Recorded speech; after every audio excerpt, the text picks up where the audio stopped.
am solo waaye man damay am lu may laaj si yow Baye man damay xaw a tiit est-ce que nga foog Iran du am problème munition bu ñu demee ba si kanam sama chaque fois daal su may xool mbir yi di xool kii daal damay am tiitaange trop trop trop trop sax ak Iran nu muy maam fi muy kii yëpp dafa bari dëkk yi muy song dafa bëri par rapport ak ñim ko si xal est-ce que nga foog bu demee ba si kanam du am problème mu missile man tiit naa si trop D'accord. wax dëgg waaw. D'accord, merci. Bon, xam naa tiitaange googu nga tiddee am na sama benn waaye bu tudd Dame Niang Ballo nekk ca Angleterre bëgg xaalis bëgg Sonko waaye moom yaakaar naa tiitaange googu du ko jàpp léegi pour tontu sa question bi en fait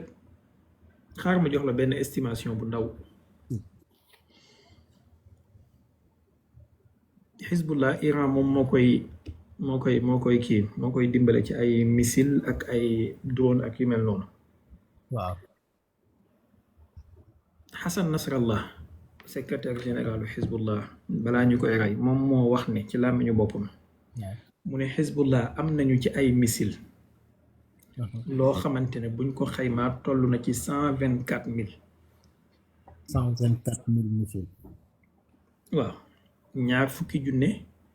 téeméeri junne ak ñaar fukki junne ak juróom ak ñeenti junne maanaam te Hassan Nasrallah c'était pas quelqu'un qui parlait pour ne rien dire maanaam dugutoon kuy affablé parole am lu crédible la léegi su dee Hassan Nasrallah moo mën a am 124,000 missiles imaginez Iran mi koy dimbale moom ñaata missile la war a am just imaginez léegi man amoon naa ay information yoo xam ne ci source bu wóor laa ko jëlee woon mu wax ne lanceur de missile yi mooy li gars yi di wax naan yàq nañ ko nangam ak lanceur de missile yi avant conflit bi di déclenché wu Iran amoon na ci lu mu gàtt-gàtt maanaam au bas mot 25,000 lanceurs 25,000 mooy ñaar fukki junne ak juróomi junne léegi imagineel ku am 25,000 lanceurs de missiles balistiques ñaata missile nga war a am waaw loolu de moom léegi da ngay def sa calcul bu gàtt coalition bi nga xamante ne ñoom la Iran di xeexal seen missile yi gën a cher muy Tomahawk yeeg Jasams yeeg yooyu ay 4,000 lañ ci am ak ay 3,000 ak ay 1,000 surtout Tomahawk voilà seen missile Tomahawk yi stock bi 4,000 la woon 3,000 de stock stratégique ak 1,000 yoo xamante ne sont utilisables yaa ngi am 1,000 missiles utilisables contre kenn ku am au bas mot 25,000 lanceurs 25,000 lanceurs réutilisables c'est-à-dire lanceur bu nekk mën na lancer 10 missiles au minimum léegi defal calcul bu gàtt Iran bi conflit bi tàmbaleeg léegi maanaam 1 mois et plus li mu utiliser ci missile dafay tolloog 4,000 missiles parce que à la fin du mois de mars ils étaient aux 3,800 donc on peut supposer que entre-temps utiliser nañ yeneen 200 missiles donc ça fait 4,000 missiles 4,000 missiles wàññi ko ci 25,000 ça fait rien ça fait rien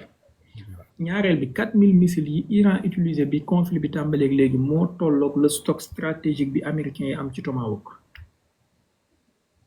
donc pour dalal sa xel dalal xelu daam ak ñu mel ni ñoom rythme bi conflit bi di demee ci rythme bi nga xam ne Iran dafay lancer chaque jour mi jëm ay 15 20 30 missiles ba 40 missiles par jour Iran mën na tenir ci rythme bi minimum 2 ans. waaw minimum 2 ans. boo ko waxee dina la parce que donc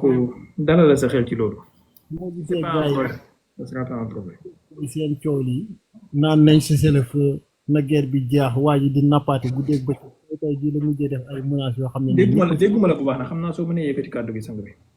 dama ne loolu boo ko waxee du ma la weddi parce que gars yi dafa mel ni dañoo tiir xam nga nit ku nekk xam nga sa bopp bu wéetee xam sa bopp parce que ñoom chaque jour ñu naan cessez-le-feu tey rek dugal neen benn cessez-le-feu mais dañoo bëgg ñu def seen Iran na leen ñoom duñ mën a def benn cessez-le-feu boo xam ne dañ koy teg si ay menaces wala si ay sanctions te bu ñuy def cessez-le-feu benn bu leen teg sanctions yi menaces yi dina ko bàyyi waaw ba ba ba à la fin Iran dafa mujjee bañ cessez-le-feu boobu noonu xam naa ne Iran si lu mu toog gis na trop mais am na lu mu yaakaar bu baax a baax parce que boo gisee gars yi ni ñu koy songee ak waa ji nu mu leen di menacé di leen di jox ay det ay dat yoo xamante ni gudd na gàtt na li ñuy wax bari na trop waaye daal gars yi yëgaluñ ko seen bopp tax na daal man mbir mi daal man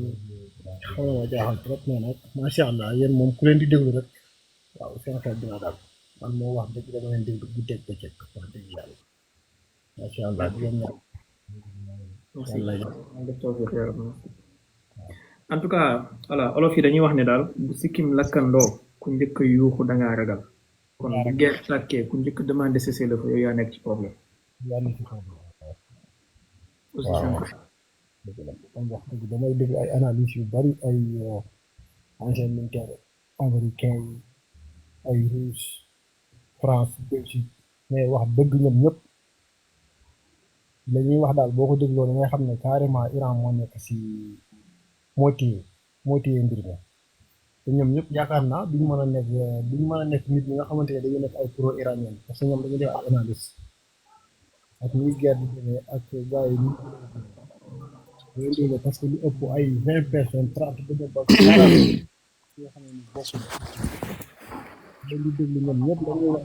def analyse dégg ko bu baax li ñuy wax daal day daal saxal ba nga xam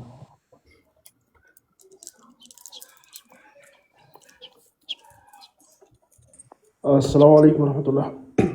aleykum salaam. Cheikh Bara ñu ngi lay nuyu bu baax di nuyu ñi lay déglu ñëpp di rafetlu xam-xam yi bu baax a baax ñun moom ku la soppalante dañ lay faral di topp lu bari rawatina léeg-léeg ci live bu Mouhamed bi ak saa boo taali live bi lu ci bëri aussi bu ñu amee temps dañuy ñëw di ko teew te it bari nay analyse yoo fi def wax dëgg day correspondre avec l'évolution de la situation moo tax wax dëgg ñuy am mbégte bu baax di la teewlu. Bon, man nag dama amoon benn question par rapport à l'évolution du conflit. sama question sànq sama mbokk mi wàcc sànq mi ngi koy wax yaa ngi koy expliquer tamit sa biir wax mooy que ne boo xoolee stock américain yi ci wàllum seen missile Tomahawk yi ñu ngi koy xayma ci 4000 et poussière mais li ma bëggoon xam mooy Iran par exemple lan moo ko may parce que quoi qu'on puisse dire conflit bi am na lu mu révélé quoi ci wàllum puissance technologique am te dama xam ne pour concevoir benn missile dinay faral di laaj yenn composantes électroniques yoo xam ne c'est un peu sensible léegi nag Iran dafa am une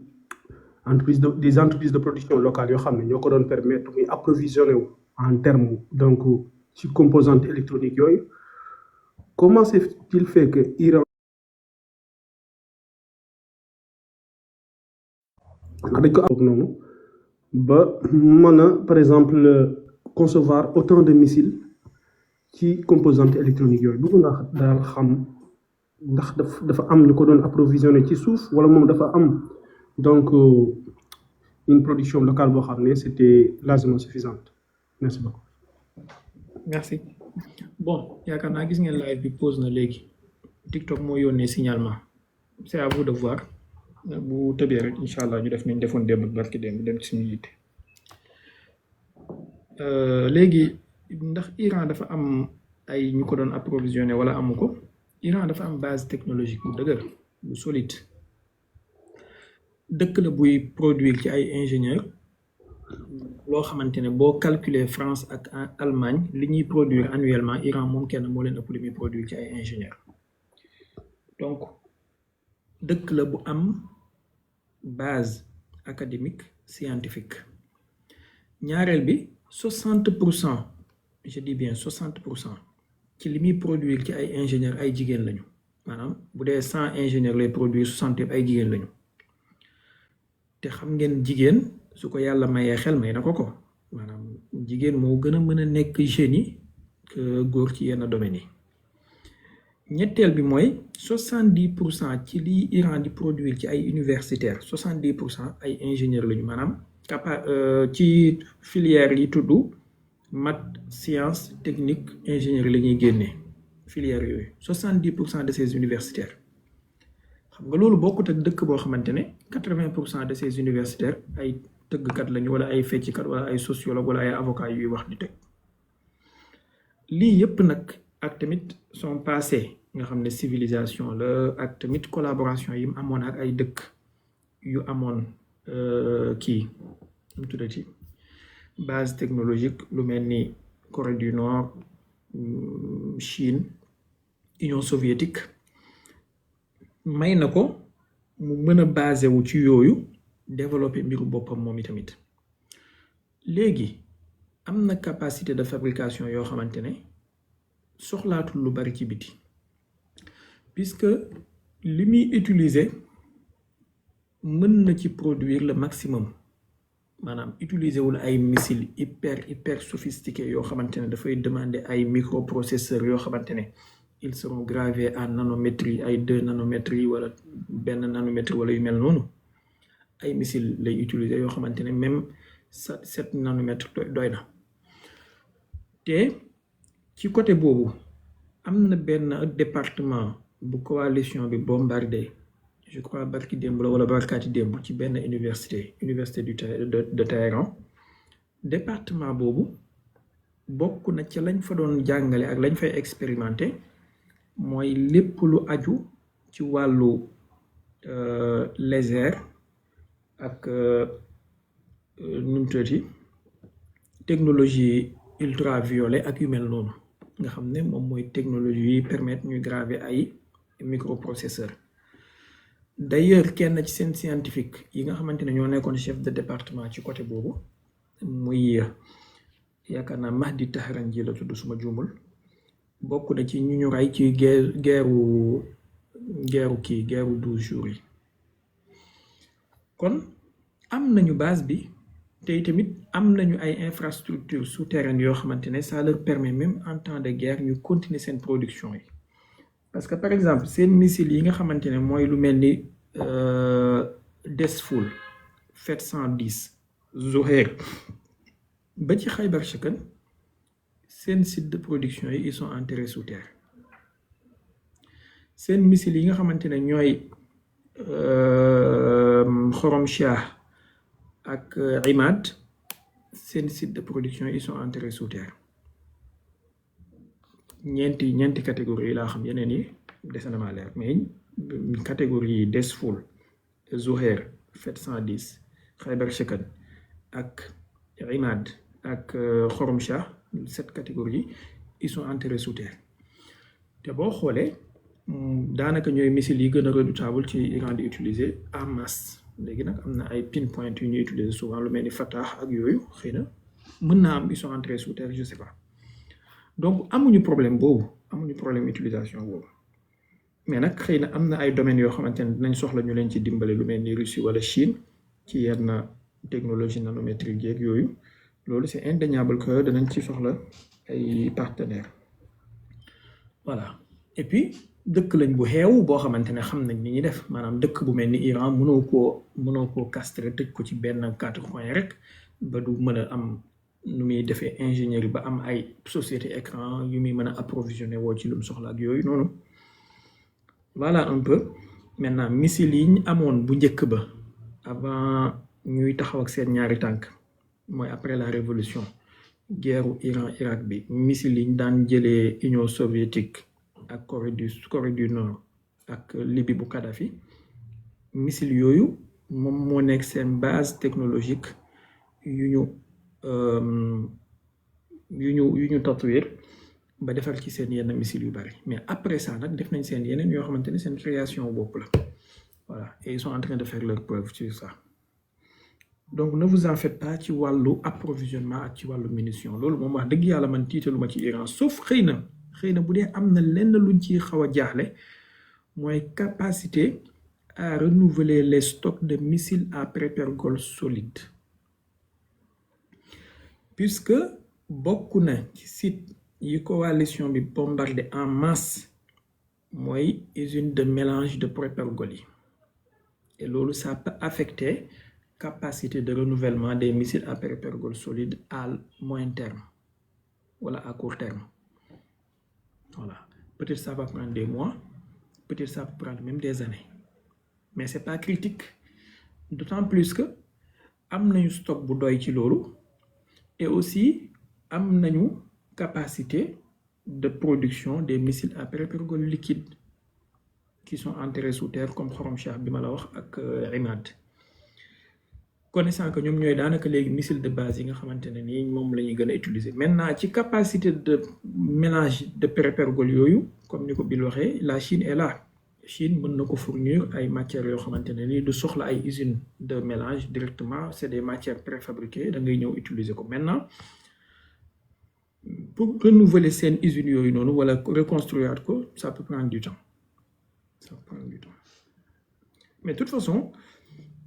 bi guerre bi di tàmbali j'avais formulé 5 hypothèses wala 6 yu ma ne xëy na guerre bi évolution boobu la mën a jël et jusqu'à présent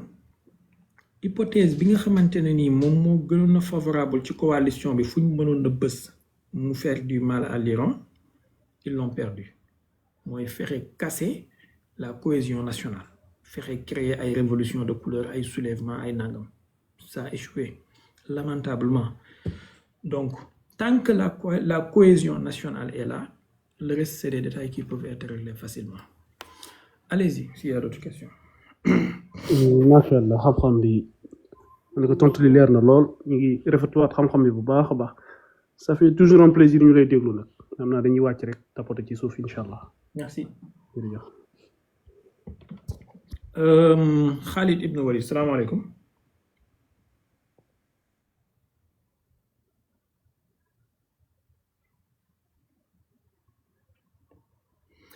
modérateur yi lu ngeen ma dimbale ngeen jël ñeneen s'il vous plaît.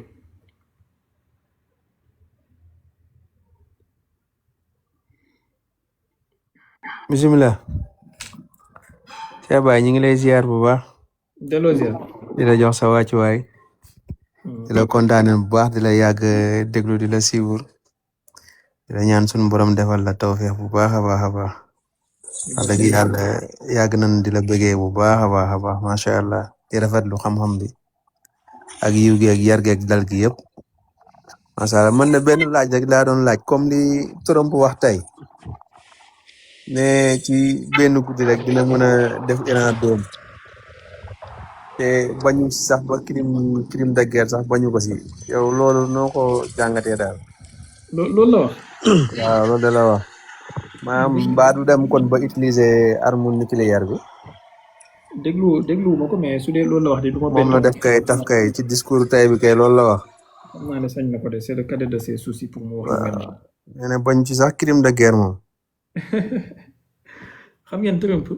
maanaam su ngeen koy misaal da ngeen koy misaalee comme xale bu ndaw boo xamante ne dafa am ay caprice am lu mu bëgg nga ñëw maanaam mu am ay fowukaay yu mu bëgg nga ñëw xañ ko ni xale bi di daanoo noonu di wiccaxu di billax ay tànkam di jooy di birangu Trump ci loolu la nekk maanaam ni ngi koy tuddee ci français crise d'hystérie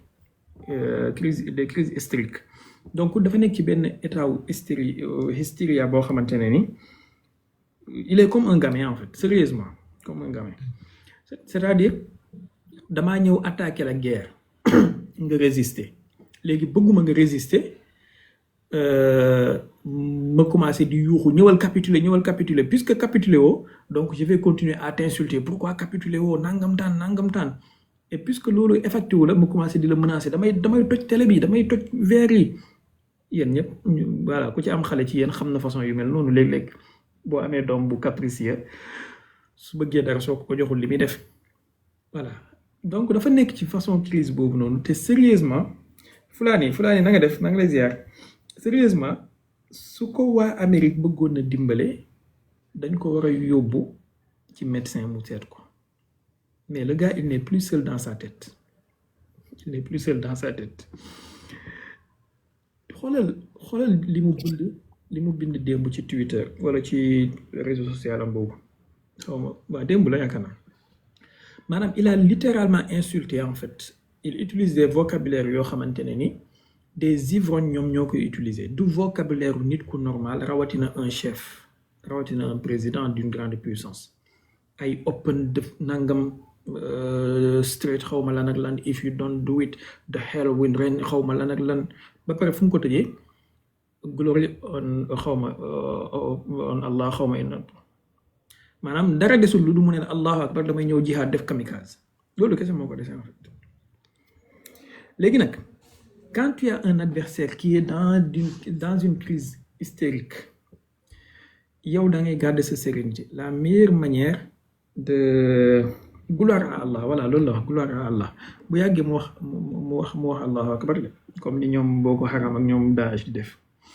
donc boo amee adversaire boo xamante ne dafa nekk ci style bu mel noonu yow sa meilleure manière nga defeer ko wala nga daaneel ko mooy nga garder sa sérénité ak sa calme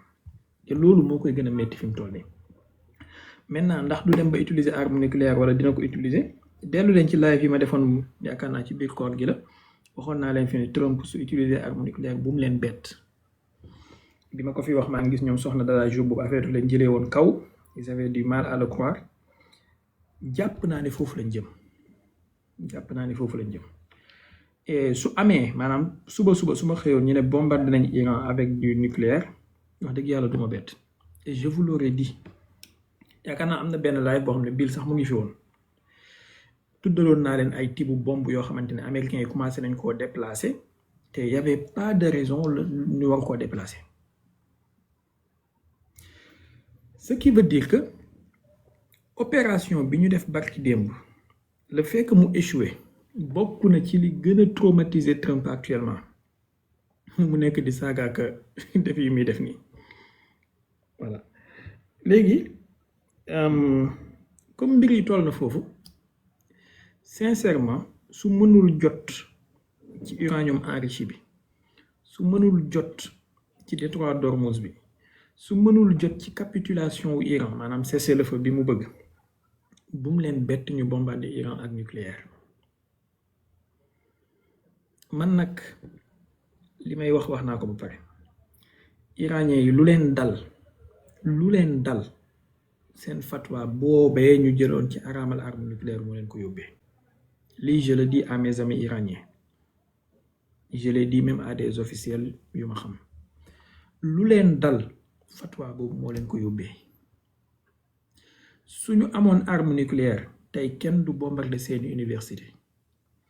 suñu amul woon fatwa boobu tey kenn du nekk di leen menacer naan day bombarder seen centrale électrique day bombarder seeni bassin d'eau dañuy bombarder seen nangam ak nangam voilà lan lañ ci mën a jàngee ci àdduna bi ban leçon lañ ci mën a tirer mooy ku mën a ut nucléaire utal nga teg boo bañee li dal Iran dal la te ngeen génn ci esprit majalicien yi nga xamante ne moom la Khomeini dugal Iran ni ci fatwa boobu noonu lu leen dal looloo leen ko yóbbee maanaam tey suñu xëyee ñu bombardé leen démb faites vos recherches di ngeen gis vidéo bi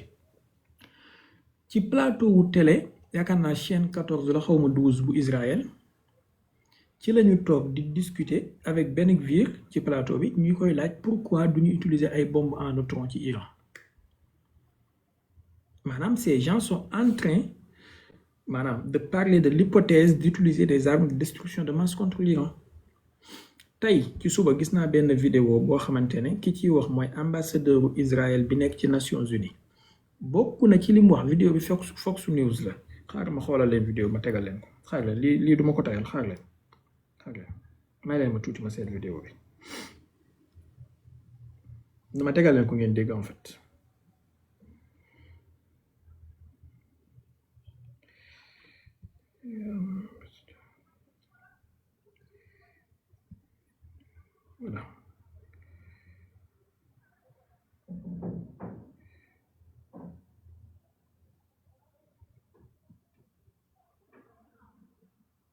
voilà mu ngi nii déglu leen baax s'il vous plaît. Those civilian targets, and I would advise. So we have a legitimacy to target those civilian targets. And I would advise the Iranian to believe President Trump and Prime Minister Netanyahu, because they have showed in the last month that they are capable of striking any target in Iran. And now we have to wait whether we will continue to play the game with the Strait of Hormuz. You know, it's what they are doing there. It's beyond imagination. You know, the blackmail. They actually collect money from countries in order to allow them to use the straits. We shouldn't allow this piracy 2026 to continue. dégg ngeen kii wax ni mooy ambassadeur Israël bi nekk Nations Unies, donc c'est un officiel. Qu'est-ce qu'il dit? Que ils ont la légitimité de cibler, des cibles civiles ci Iran, de bombarder les cibles civiles. Clairement et sans gêne. C'est-à-dire ils ont la légitimité de détruire la vie civile. C'est-à-dire, en d'autres termes, ils ont la légitimité de commettre des crimes de guerre, des crimes contre l'humanité. Vous voyez? Léegi li Fox News la ko waxee tey ci suba laa ko dégg vidéo baa ngi tegal naa leen ko suñu demee ba ay officiel di mën a wax lii ça corrobore ak li ma leen waxoon que ne ces gens-là sont en train de préparer l'opinion pour une éventuelle utilisation d'armes nucléaires. Maintenant lu dal Iran rek esprit médiaticien moo leen ko yóbbee lu leen dal ñoom la 2003 la ñu amoon capacité ak xam-xam ak maîtrise technologique pour defar arme nucléaire suñ ko defaroon ci jamono jooja on n'en serait pas là. Ne serait-ce que benn tête nucléaire soo ko amee y a ce qu'on appelle le pouvoir égalisateur de l'atome. Gis nga ki am 5000 têtes nucléaires ak ki am ñetti têtes nucléaires ñoo yem ci le pouvoir égalisateur de l'atome. C'est la dissuasion mutuelle et c'est l'équilibre de la terreur. Mais nag ils ont choisi rester ci seen bulle boobu noonu, bulle dogmatique et idéologique, naan xawma dafa xaraam ak dafa xaraam. Mu ngi nii fi leen xaraam bi yóbbee tey ñu ngi rey seeni scientifique, ñu ngi rey seeni dirigeant, ñu ngi bombarder seeni université. Tey ci suba la coalition dañoo bombarder université bi nga xam ne bokk na ci université yi gën a prestigieuse ci Iran te bokk ci 100 université yi gën a prestigieuse ci àdduna bi muy université Sharif bi nekk Téhéran. C'est l'une des 100 universités les plus prestigieuses ci àdduna bi. Université boobu 500 personnes yu def concours pour dugg 500 personnes maanaam sur une échelle de 500 personnes il y a que 0,14 ñoom ñooy am accès ñooy am chance pour accéder fa. Pour vous montrer prestige bi université bi am ak rigueur bi mu am université boobu la coalition bi bombardé tey ci suba. Bill nee na ça fait partie même des top 25 ci àdduna bi. Léegi esprit médiaticien gis ngeen fi muy yóbbu nit. Je suis désolé mes amis médiaticiens mais lii yëpp su Khomeini jëlul woon fatwa boobu xamee ne su rectifié su endossé wul woon fatwa boobu konoon on n'en serait pas là aujourd'hui. Voilà, c'est le problème de cette fatwa là. Tey ñu ngi perdre des centaines de scientifiques, ñu ngi perdre des universités, ñu ngi perdre des centrales électriques, ñu ngi perdre des industries pétrochimiques, ñu ngi perdre du tout li nga xamante ne moom mooy defar dëkk. Te ñi ngi am en face de benn dof boo xamante ne mën naa xëy suba crise d'hystérie dugg ko mu utiliser arme nucléaire contre ñoom. Te ñoom xam nañu àdduna bi ñu nekk mooy un monde hypocrite boo xamante ne ni ak lu mën a xew kenn du jël seen cause ñoom défendre ko. Maanaam ci les grandes nations yi ñuy wax ni kenn du ci défendre seen cause. Ils ont vu l'hypocrisie. Ils ont vu le monde ni ñu seetaanee Kadhafi ñu daaneel ko. Ils ont vu le monde ni ñu seetaanee Saddam Hussein ñu daaneel ko. Loolu yëpp doy leen leçon ñu accouplir ci seen fatwa médiaticienne boobu. Voilà les conséquences. Oustaz Alpha Ndiaye maa ngi lay delloo ziar bu baax a baax di la bëggee j'espère que yaa ngi si jàmm. Donc allez-y bu fekkee am na beneen question. nga def ba xam ndaw maa ngi lay ziar. Baye tontu yi moom macha allah. Damay laajaat maanaam bis bu utiliser arme nucléaire bu tijjee buntu boobu noonu ci monde bi moom benn conséquence lay amaat après. gis ngeen j'ai compris la question baal ma tontu vite fait. waaw c'est-à-dire gis ngeen bàyyi leen di xalaat naan ay conséquences nangam dina am conséquence nangam ngeen baal ma li may wax ni Khalid Ibn Walid moo ko yow mais je parle de façon générale parce que dama cee yàgg a wax depuis la guerre des 12 jours mais ñu bari nangu ñoo dégg il vivait ci benn monde imaginaire il voyait les choses de façon tellement je sais pas bu leen yaakaar ni dafa am effet maanaam de cause à effet buy am bu Iran buñ bombardé Iran ak nucléaire Corée du Nord dafay tëb bombardé Pakistan dafay dara du xew sëñ bi rey nañ xam ne lan moo xew s'il vous plaît dites-moi lan moo xew bi ñu reyee xam ne lan moo xew est-ce que am na kenn ku yëngal benn sourcilam on a vu des pays yoo xamante ne ñemewuñoo sax bind njaal maanaam lettre njaal sax ñemewuñ kaa bind pour jaale Khamenei qui était un chef d'État n'est-ce pas bi ñu reyee Khamenei ndax dégg ngeen Chine ñu def benn move en avant pour ne danañu yokk seen ndimbal ci Iran nangam ak nangam lu dul déclaration diplomatique ndax dégg ngeen Russie ñu jël benn position beaucoup plus offensive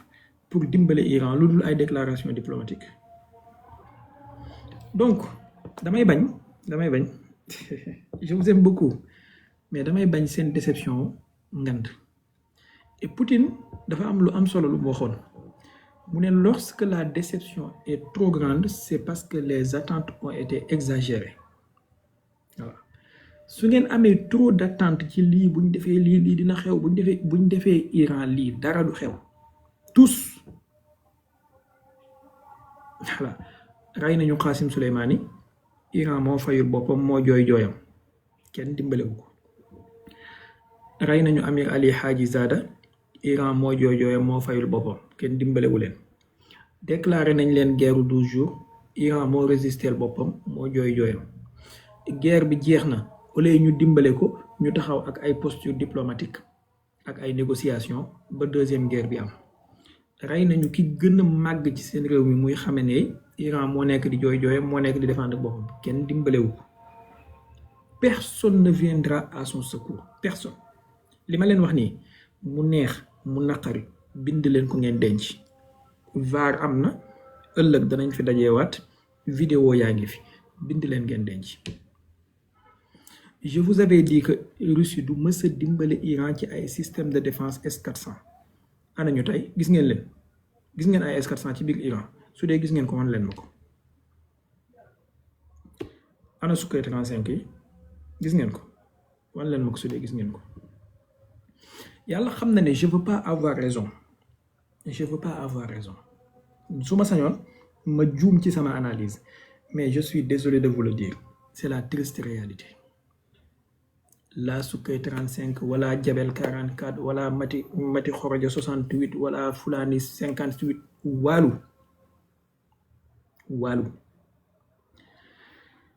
Reuters dañoo bind tey jëlee ci Corée du Nord Corée du Sud ak service de renseignement sud-coréen yi ñu ne ils ont constaté que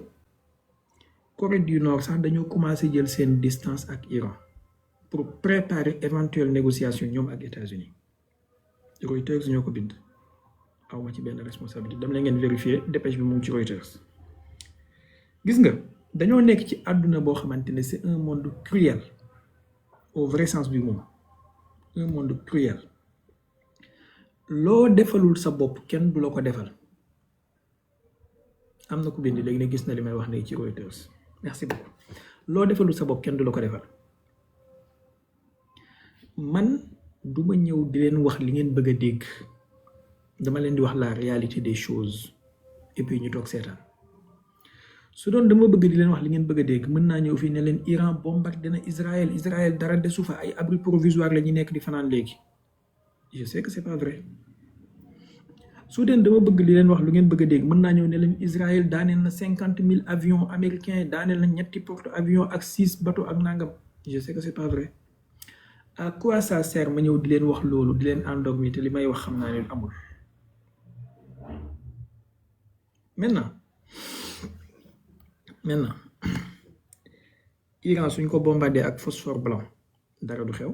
su défendre boppam parce que Israël bombardé na Liban sud Liban bi ak phosphore blanc ay yoon dara xewul du ngeen ma wax ne gisu leen loolu wala yëgu leen ko xanaa France mi nga xamante ne ñoom ñoo am la responsabilité morale et historique de défendre le Liban Israël li muy bombardé Liban ak phosphore blanc yëpp France musu cee wax on est d'accord Israël def na façon crime bu nekk ci Liban personne ne parle tout le monde léegi ngeen yaakaar ne bu dee Liban bi am ñetti confession am système bu mu am nga xam ne président bi sax chrétien lay doon président parlement bi musulman chiite lay doon premier ministre musulman sunnite lay doon su dee Liban boobu la ñuy martyriser àdduna bi yëpp noppi ngeen yaakaar ne Iran des Mollahs bii suñ ko martyriser àdduna bi dana am kenn ku jug wax kan mooy wax ndax réewu arab yi nga xamante ne ñoom ñoo nekk di financer Trump ak di ko woo di ko ñaan continuer ñoom ñooy wax wala ngeen yaakaar ne Poutine ma nekk fee am lu ko doy ci Ukraine moom mooy wax wala ngeen yaakaar ne Xi Jinping bi nga xamante ne moom ligne médiane la soxla moom mooy wax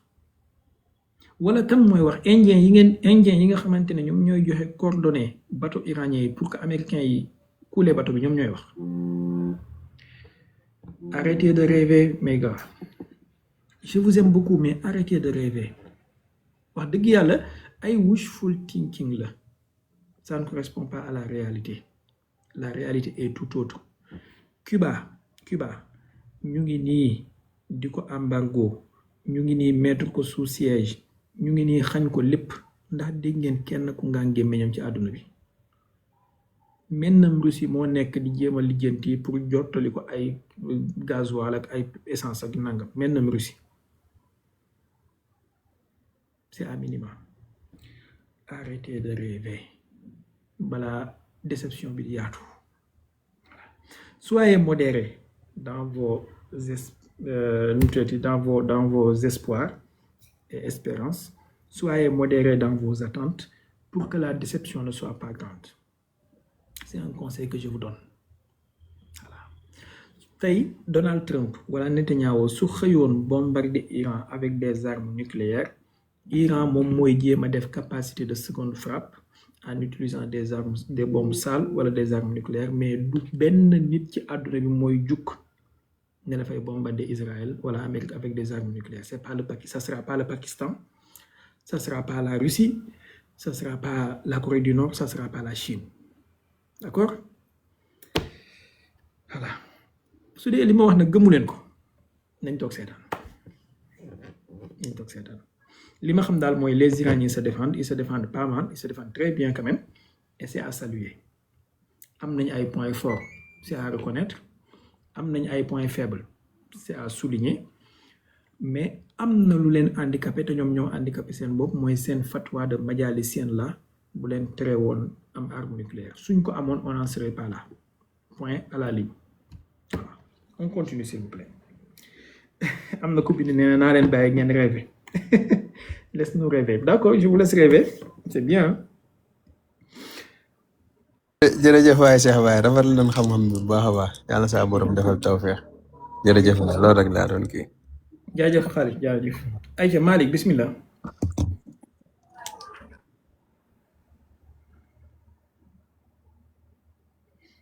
Malick damay bañ ngeen xëy naan Cheikh Baye waxoon na ko de fii ngeen nekk naan ma Russie su Iran suñu attaqué Iran Russie dana ci dugg ma ne leen Russie dafa am ay calculam ak ay agenda am qui lui sont propres et am na fu agenda am yi di uuteeg agenda wu Iran du sacrifier ay intérêt pour Iran bi ma koy wax ça semblait impossible improbable tey l'histoire m'a donné raison j'ai pas voulu avoir raison voilà lu ngeen gis tey fii ngeen nekkoon naan ma Russie jox na Iran ay S-400 jox na Iran ay Sukhoi jox na Iran ay Su-35 jox na Iran nag ma ne leen amul Bill nee na il est témoin fu mu mujj tey wàllu maanaam avion américain yi li leen di daaneel système de défense yi leen di daaneel c'est des systèmes de défense made in Iran pas des systèmes de défense russes su dee am na lenn lu Russie nekkee di dimbalee Iran ci guerre bi du ay Sukkay 35 du ay Fatima 44 du ay Fulani 68 du ay Umu Xayri 56 lim leen di dimbalee mooy ay données de ciblage képp te loolu sax weddi na ko bi ko américain yi acculé daf koo weddi def déclaration officielle ne non non non suñu yoon nekku ci nangam nangam. Maintenant, pour parler du monde qui est en train de naître, la multipolarité du monde, je pense que c'est un sujet très intéressant boo xamante ne war nañ ci mën a waxtaan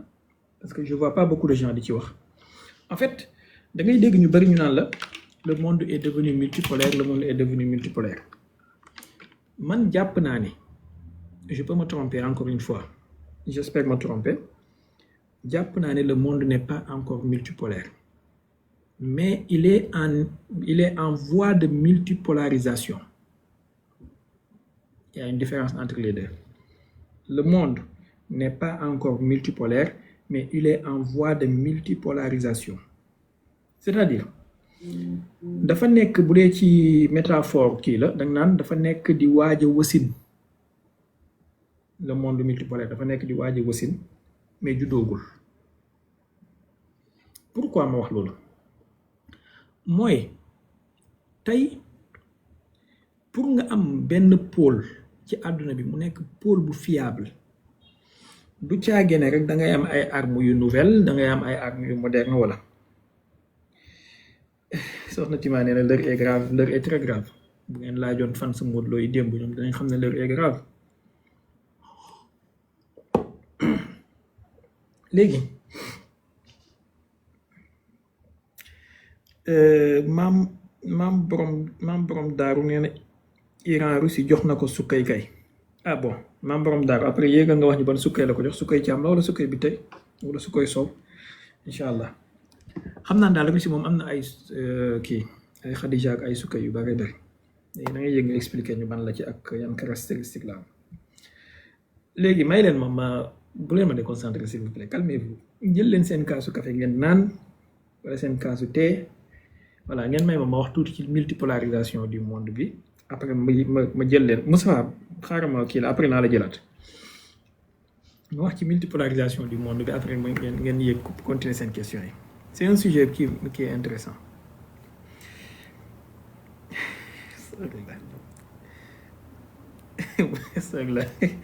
daa am ku ma envoyé message léegi di ma fàttali dina waaj li mu doon wax ci live soxna Dada bi que ne lii di xew ci àdduna bi yëpp mu ngi commencé ci penalty Ibrahim Diaz bi soyez un peu sérieux waaye mais sérieusement waa ji loolu la wax nee na affaire bi penalty Ibrahim Diaz ba la woon waa ji défenseur du Sénégal bi causé penalty bi nu mu tudd sax mooy le gars là te muy jàng xasida mu toog ci kuréel yi.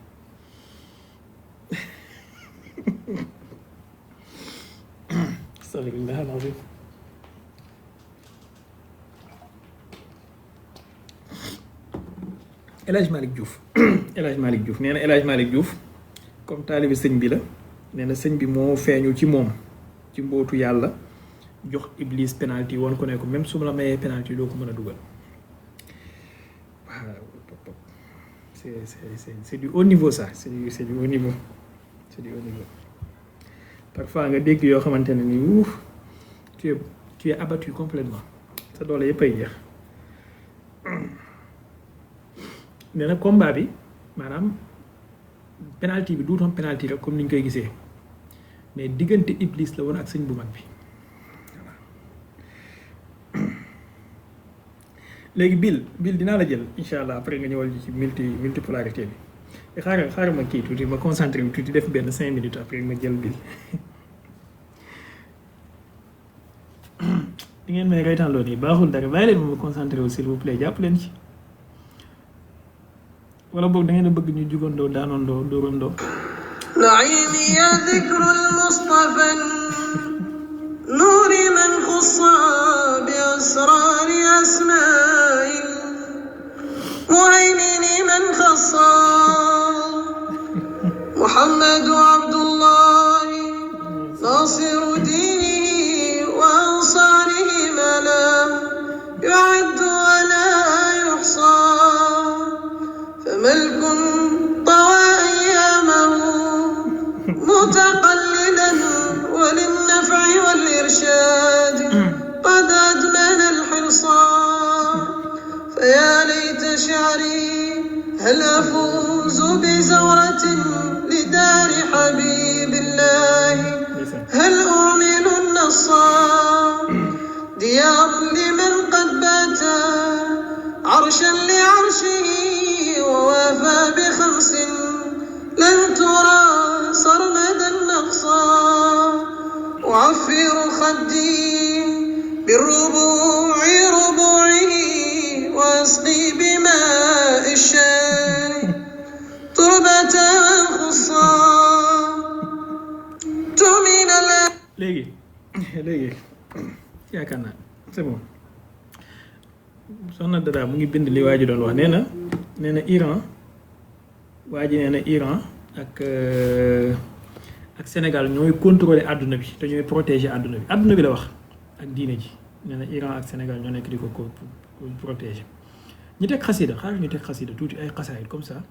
ngeen bàyyi di ma reetaanloo yéen gars yi sérieux wuñu de yaa ngi may reetaanloo rek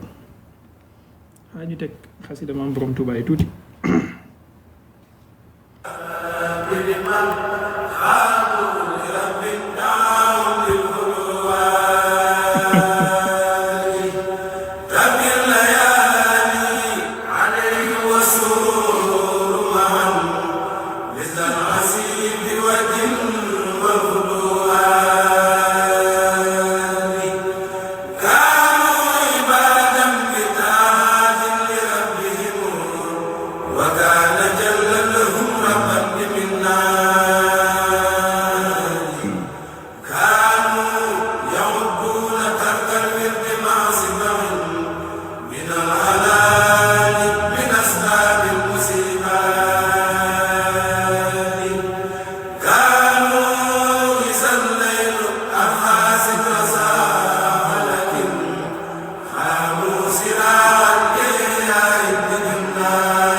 xaar leen ma tegal leen benn xasida bàyyi boo xam ne Cheikhu Tidiane la ciy woy xasida bu neex la inni bi madxika ashdu innahu nusuku fa innaka al xatmu wal maktum wal maliku écoutez إني بمدحك أشدو إنه النسك فإنك الختم والمكتوم والملك ndeysaan إني بمدحك أشدو إنه النسك فإنك الختم والمكتوم والملك ndeysaan كتمت في حضرات الحق ليس سوى المختار يدريك لا إنس ولا ملك لكن تجليت للأكوان جملتها إذا أنت ومنك الفلك والفلك اهد العبيد صراطا يستقيم به إن برهان هذا عزه النسك ndeysaan قد اتخذت هوى نفسي إلها لذا ضللت أي ضلل ضلت الحبك أسوى مراعي ابتداء برني سنتي أنام إلى جفوني والهوى لكك ndeysaan من لي برد جماح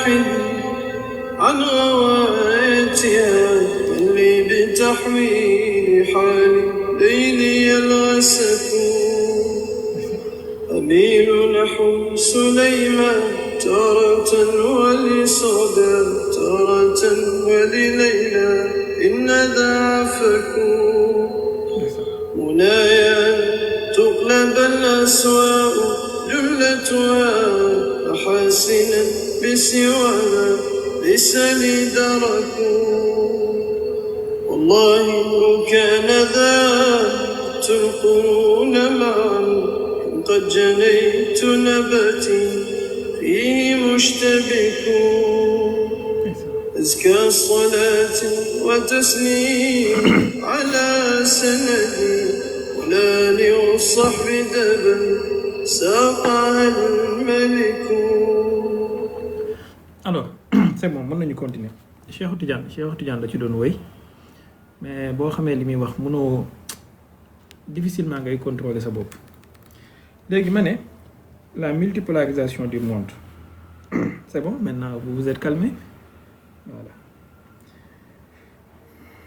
le monde est en voie de multipolarisation yéen ñiy laaj pour son yi am na yoo xamante ne je suis désolé mën ngeen ko trouver sur YouTube mën ngeen ko trouver feneen mais am na yoo xam ne ça ne se trouve que chez moi voilà parce que ki koy def daf koy def envoyé ma ko man directement pour man la ku ma ko joxul doo ko am par exemple xaaral ma wàll leen gis ngeen bii ku ma ko joxul amu ko ce n'est que pour moi et ça a été que pour moi ana mu sax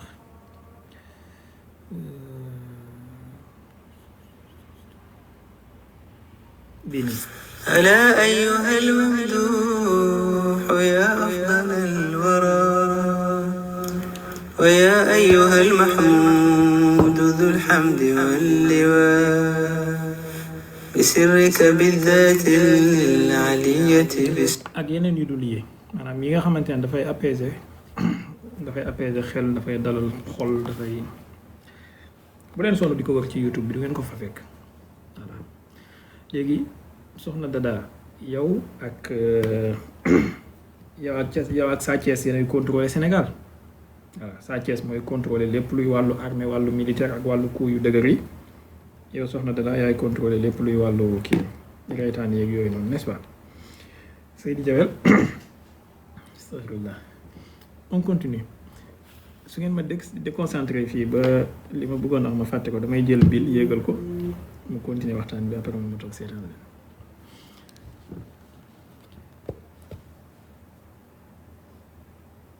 non son nom c'est Ibnu Wahabi la bindoon ci tur bi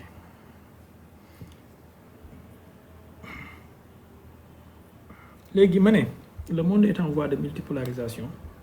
lu tax mooy pour que nga nekk pôle ci àdduna bi il suffit pas juste nga am ay armes yu avancées nga am ay technologie yu moderne wala mais dafay laaj ñi nga xamante ne ñoom ñooy bokk ci pôle boobu noonu ñu am benn socle idéologique commun waaye tamit am benn background ci ay standards yu leen boole donc du nekk rek ay armes du nekk ay commerce ak yu mel noonu wala ay voies de commerce alternatives par exemple Amérique ak le monde occidental pôle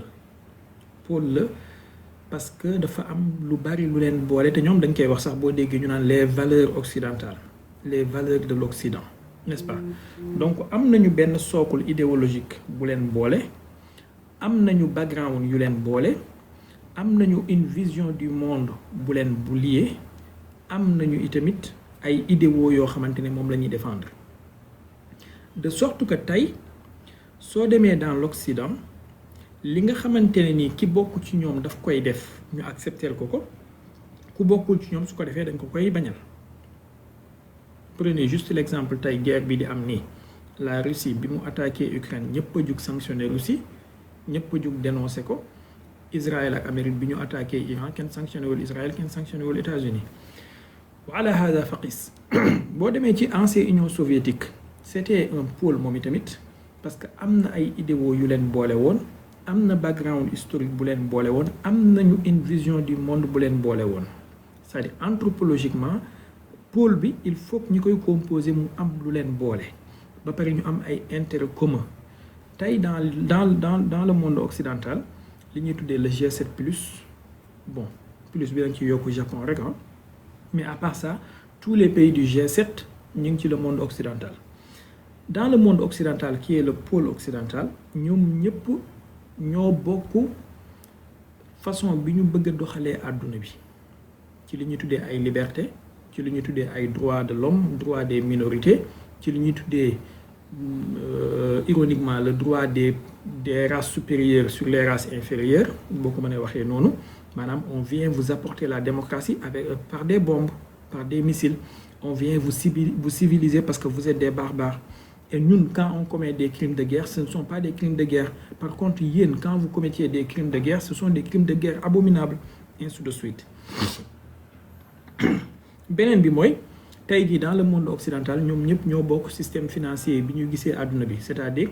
il ne se soucie pas que système bi changé Visa la Mastercard la American Express la Swift la transaction bancaire Western Union la MoneyGram la ak yu mel noonu donc soxlawuñ luy basculer wala luy bousculer hiérarchie boobu noonu ils sont bien là-dedans et ils sont très confortables ci seen zone boobu noonu sur le plan militaire voilà OTAN la ak AIS biram donc ils peuvent faire des nettoyages ethniques ils peuvent attaquer des pays détruire des civilisations renverser des régimes sans problème donc sur le plan des questions sociétales itam da ngay gis ne daanaka ñoom ñëpp à quelques exceptions et des nuances près ñoom ñëpp ñoo bokk standard global bi léegi pour que nga am beneen pôle buy mën a rivaliser ak pôle bi pour que ñu mën a wax monde multipolaire il faut que pôle boobu itamit mu am le minimum de ces genres de choses yi nga xamante ne moo lié moo linké pôle bële mooy tey boo xoolee li ñuy tuddee le pôle des BRICS wala le pôle en devenir des BRICS ce n'est pas encore benn pôle bu constitué wu mais c'est en devenir les BRICS bokkuñu ay intérêt par exemple li nga xamante ne mooy intérêt wu Chine nekkul forcément intérêt wu Inde li nga xamante ne mooy intérêt wu Iran nekkul forcément intérêt wu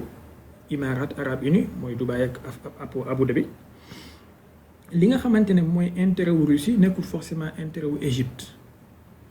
li nga xamante ne mooy intérêt wu Égypte nekkul forcément intérêt wu Éthiopie te ñoom ñëpp ñu ngi ci biir BRICS n'est-ce pas li nga xamante ne mooy intérêt wu Russie nekkul forcément intérêt wu Iran li nga xamante ne mooy intérêt wu Afrique du Sud nekkul forcément intérêt wu Brésil te ba pare ci seen pôle boobu noonu amul kenn koy mën a wax ne de façon absolue ci domaine yépp moom mooy jiite moom mooy joxe le la maanaam moom mooy wane la direction et puis ñëpp topp ci ginnaawam comme ni mu amee dans le pôle occidental nga xam ne les États-Unis ce sont les chefs voilà quand ils tapent sur la table tout le monde se rallie alors que fële il y a la Russie à côté qui a ses forces et ses faiblesses de l'autre côté il y a la Chine qui a aussi ses forces et ses faiblesses. Il y a aussi l'Inde qui a ses contradictions avec son multi-alignement. Il y a aussi les Iraniens, les Émiratis. L'Iran actuellement est en train de taper sur les Émirats. Les Émirats sont en train de financer la guerre qui est menée contre l'Iran. Il y a aussi l'Égypte qui est contre l'Éthiopie. Ils ont des problèmes de frontières. Donc, il y a des contradictions. Ça ne peut pas permettre de assumer ou de avancer que ne pôle la bu taxawal boppam buy créer benn monde alternatif ndax tey soo xoolee lii arrangé Iran du loolu mooy arrangé Inde on sait tous que Iran ak Inde actuellement ils sont en opposition complète ci seeni vision géostratégique même Chine ak Inde tey Inde dafa bokk ci ay alignement yoo xamante ne ni ak ay coalition ak ay alliance yoo xamante ne ils sont foncièrement contre la Chine n'est-ce pas maanaam dafa am benn coalition wala benn alliance boo xamante ne ñi ko composé mooy Inde Émirats Israël ak États-Unis ñu ngi koy tuddee I2U2 vous pouvez le rechercher di ngeen ko gis le I2U2 là maanaam I2 U2 benn genre conférence la wala alliance boo xamante ne les deux I mooy Inde ak Israël les deux U mooy United Arab Emirates ak United States of America seen objectif bokk na ci du loolu kese mais bokk na ci créer benn genre zone d'échange économique boo xamante ne dafay contourner les routes de la soie yi nga xamante ne moom la chinois yi initié. J'aimerais bien que quelqu'un m'explique naka nga mën a waxee ne yow pôle nga nekk ci benn groupe bu mel ni BRICS ba pare di créer wala di nekk ci alliance boo xamante ne objectif am mooy contrer la Chine bi nga xamante ne moom mooy moteur économique bu BRICS. J'aimerais bien qu'on m'explique cela, comment ça peut se faire. mu ngi mel ni tey jii rek ma ne la États-Unis dafa am ñenn ci biir G7 muy Italie ak France da ngeen nak di créer benn alliance boo xamante ne c'est contre les États-Unis. C'est impensable, n'est-ce pas? naka noonu même Inde boobu noonu dafa bokk ci benn alliance boo xamante ne mu ngi tudd Quad, QUAD. ñi ko composé mooy États-Unis, Australie, Inde ak Japon je crois. maanaam Quad bi seen objectif mooy contrer la Chine économiquement, militairement, castrer la Chine en quelque sorte. naka nga mën a nekkee ci biir BRICS nga nekk première puissance démographique ci BRICS nekk deuxième puissance économique ci BRICS ba pare di nekk en alliance avec les ennemis du BRICS. Vous voyez, donc tu peux dire que Inde daanaka moom mooy le maillon faible des BRICS et pourtant ils ne sont pas faibles démographiquement ni économiquement. kon gis nga ne le monde en devenir wala le pôle bi nga xamante ne moom moo war a rivaliser pôle Occident bi amagul taxawaay ak ñaari tànkam bu mën a tax mu mën a présenter lu crédible, lu alternatif. Sur le plan lii ce n'est que sur le plan économique ci diggante Inde ak Chine mais aussi Inde ak Iran jëlal tey ji corridor bi nga xamante ne Netanyahu wax na ko, Donald Trump wax na ko, Indiens yi ñu ngi ciy dox mu ngi tudd IMEC. I comme Inde, M comme Maroc, E comme C. IMEC boobu noonu li muy définir en anglais mooy India Middle East Europe Corridor. India Middle East Europe Corridor. li ko tax a jóg mooy créer benn genre corridor économique boo xamante ne dafay jugee Inde jaar ci Moyen-Orient bi à travers le détroit d'Ormuz, traverser Émirats ak Arabie Saoudite, jaar ci Israël pour approvisionner Europe. du caagee ne rek dafay nekk corridor pétrolier, benn hub gazier et pétrolier, mais dafay nekk corridor économique boo xamante ne ay marchandises et tout dafay jaar. Et loolu c'est pourquoi ku xam tuuti di nga xam ne c'est pour contrer les routes de la soie bu chinois yi. Maintenant j'aimerais bien qu'on m'explique bu fekkee les routes de la soie bu chinois yi c'est pour créer un monde alternatif, un monde multipolaire, comment se fait-il Inde mi bokk ci BRICS di dugg ci lii nga xamante ne à terme c'est pour handicaper la Chine.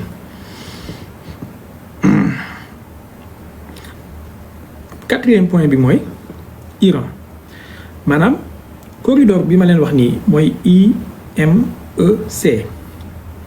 mënul am lu dul su jaaree ci kaw lu dul su jaaree à travers kii bi kii nu mu tuddati détroit d'Ormuz bi ñuy wax nii.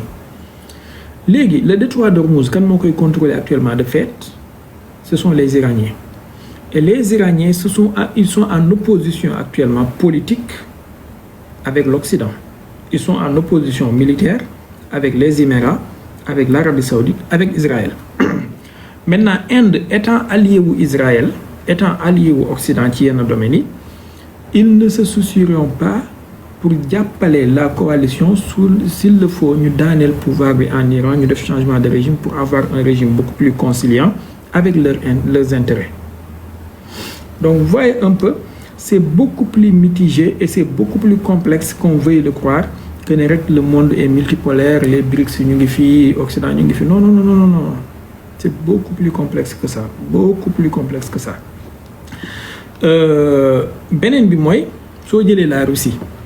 La Russie actuellement c'est une puissance militaire et une puissance économique naissante en devenir. Avec un PIB en parité de pouvoir d'achat buy représenter 4e économie mondiale, mais un PIB en nominal buy représenter 11e économie mondiale. Alors, la Russie dafa am ay contradictions internes d'abord moom, mais aussi dafa am ay contradictions externes avec ses alliances. ndax tey mënoo ne da ngay nekk allié wu Émirats nekk allié wu nekk ami wu Israël pas allié mais ami Israël ba pare nekk allié wu Iran c'est contradictoire la Russie dafa am ci population entre 1 et 2 millions de citoyens yoo xamante ne ils sont binationaux qui ils ont le passeport la nationalité israélienne ces plus grands milliardaires ñoom Abramovich et autres ils sont tous des Israéliens aussi donc est-ce que yaakaar ngeen ne Russie dina sacrifier loolu yëpp pour les beaux yeux des Iraniens jamais de la vie jamais au plus grand jamais alors beneen bi mooy tey les Émirats ak les pays du Golfe li ñu mën a jëriñ Russie ci alal ak ci échange économique la réalité mooy Iran mënu ko koo jëriñ ultimate s'il te plaît bàyyi leen saaga yi modérateur yi ngir yàlla ku ngeen gis muy saaga ak ku mu mën a doon muté leen ko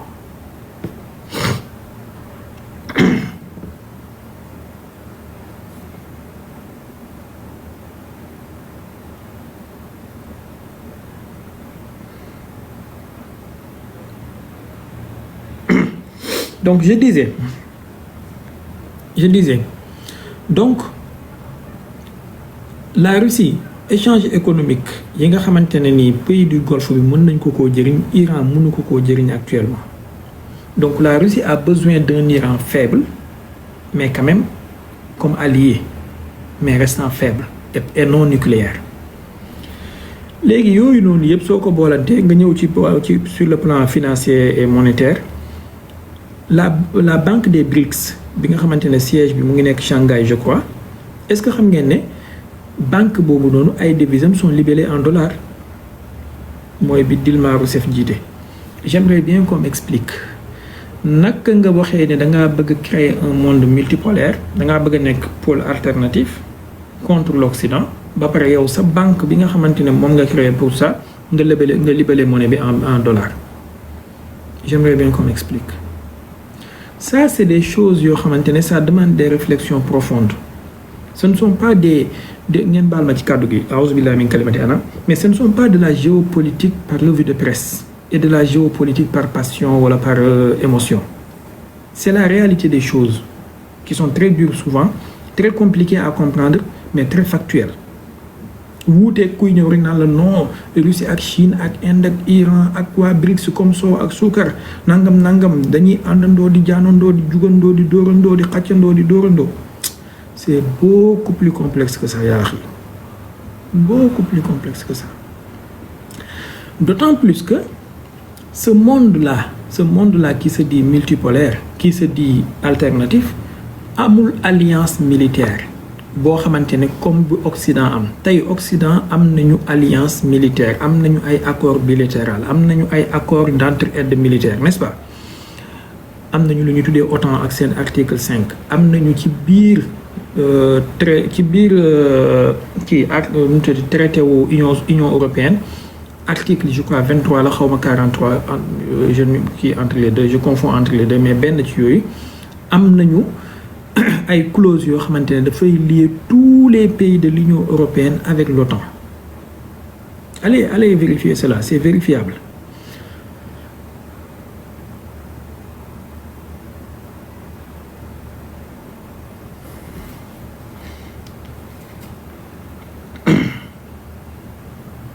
je crois que c'est 23 oui je crois que c'est 23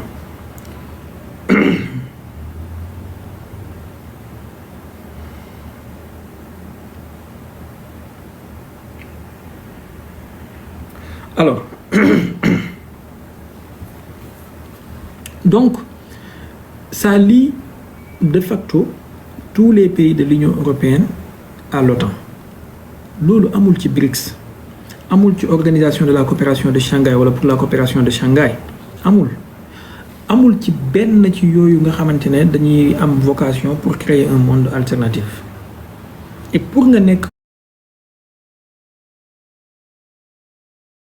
pôle il faut que loolu am tey jii li tax ma ne leen sànq Union soviétique pôle la woon mooy yooyu yëpp dafa existé woon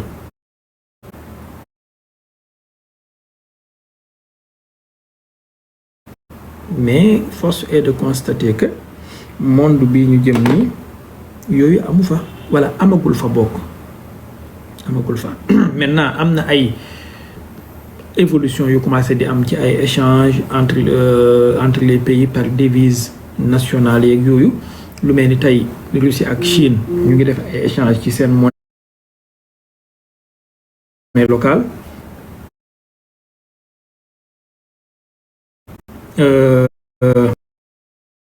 mën nañu am benn effet catalyseur la ñuy wax xawma buy ñëw bousculer mbir mi accélérer ko. abonné leen tey aimé di partager di participer di envoyer ay cœur